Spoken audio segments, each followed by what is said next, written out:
Alexa, under Georgia law, Yeah.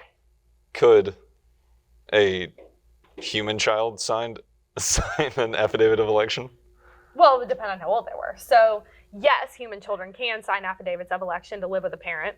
Generally, the statute says between the ages of 11 and 14, our rule for the most part in our firm is 14 would be a more comfortable age, because depending on the maturity level of the child, some 11-year-olds to 12, 13, they're not really mature enough to make that decision. Now, I've met with 12-year-olds that are pretty mature and they've expressed their desires. We put in an affidavit, but again, it's not controlling. Even at 14, it's not controlling on the judge. The judge still makes a determination. Now, in your experience, have you seen where judges have even been presented with an affidavit of election, but they still did not find that that election was in the best interest of the child? Yes, I have.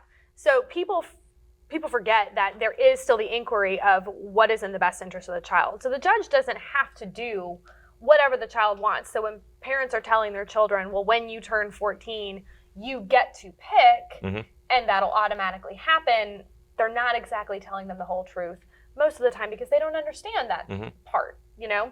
So definitely it's been my experience where judges will say, I understand this is what you want, but ultimately, you know, living with that particular parent who doesn't have any rules, allows you to drink in the house, stuff like that, probably not in your best interest. I'm not going to go with what your affidavit says.